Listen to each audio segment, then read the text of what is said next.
গোপাল ভাঁড়ের গল্প মোসাহেবি সোজা নয়। ফতেগঞ্জের এক জমিদার, তার বড় শখ গোপাল ভাঁড়ের মতো তার সভাতেও এমনই একটা ভাঁড় রাখেন, কিন্তু মনের মতো ভাঁড় আর তিনি পান না। একদিন গোপালকে ডেকে বললেন, বাবু গোপাল, তুমি একটা লোক আমায় বাজিয়ে দেখে দাও, যেন মোটামুটি তোমার মতো হয়। গোপাল রাজি হয়ে বললে, তা বেশ, এ কাজের জন্য ঢেরা দিয়ে দিন, আমি তার মধ্যে থেকে উচিত লোক বাছাই করে নেব।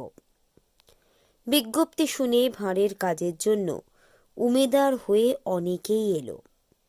গোপাল তাদের অনেককে পরীক্ষা করতে লাগলো, কিন্তু কেউই পারল না।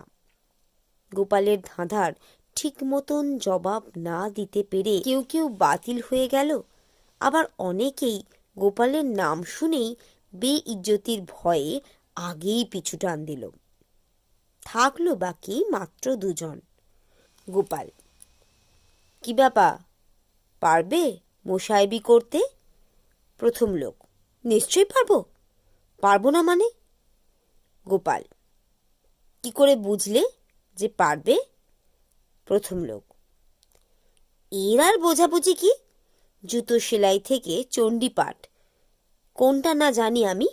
আমান্য মোসাহেবি কাজটা আর পারবো না? না পারার কোনো মানেই বুঝতে পারছি না, বা এর কোনো হেতুই আমার মাথায় ঢুকছে না। গোপাল, কি জানি বাপু, আমার কিন্তু সন্দেহ হচ্ছে তুমি বোধহয় পারবে না। তোমার কি মনে হয়?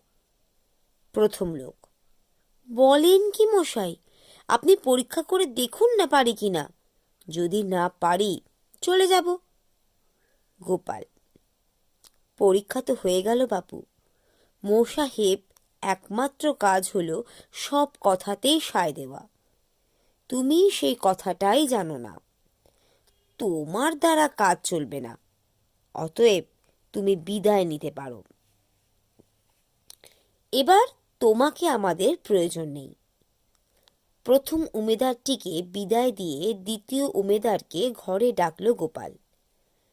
তবে সঙ্গে চলল এই রকমই প্রশ্নোত্তর। গোপাল, কি হে বাপু, পারবে? দ্বিতীয় লোক, আগে আপনার কি মনে হয়, পারবো কি পারবো না? গোপাল, আমার তো মনে হয় বাপু তুমি পেরে উঠবে না। দ্বিতীয় লোক, তাই তো, আমারও কেমন ভয় হচ্ছে, হয়তো পেরে উঠবো না। না, আমি পেরে উঠবো না বটে, না, আমি পেরে উঠবো না। গোপাল, কিন্তু আবার এই ভাবছি পারবে নাই বা কেন? দ্বিতীয় লোক, আগে ঠিক, আমিও ওই কথাই ভাবছি, কেনই পারবো না। গোপাল, তবে শিখতে কিছু সময় লাগতে পারে বটে, তুমি শিখে নেবে কি?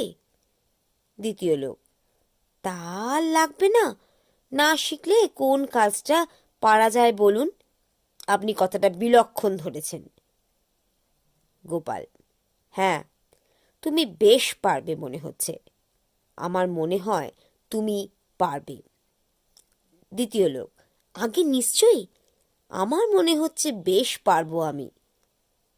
গোপাল, তবে কখনো কখনো ভুলচুক হতে পারে অবশ্য। দ্বিতীয় লোক, তা হতে পারে, তা হতে পারে বই কি, ভুল কার না হয় বলুন, সকলেরই হয়। গোপাল, মানুষেরই অল্প বিস্তর ভুল থাকে। দ্বিতীয় লোক, তার বলতে বিলক্ষণ বিলক্ষণ, অল্প বিস্তর ভুল আছে বলেই মানুষ দেবতা নয়, আর দেবতারাই বা কমটা কিসে, তেনাদেরও ভুল ভ্রান্তি ঘটে কখনো সখনো। গোপাল খুশি হয়ে মুখে হাসি নিয়ে তার পিঠ চাবড়ে দিয়ে বললে, তুমি এখনই একজন পাকা মোসাহেব বৎস, এ কথায় আর আমার এক তিল সন্দেহ নেই। গোপালের সুপারিশে ওই দ্বিতীয় মানুষটিকেই বহাল করলেন জমিদার বাবু। কিছুদিন যেতে না যেতেই তিনি বুঝলেন ঠিক লোককেই গোপাল এনে বসিয়েছে তাঁর সভায়।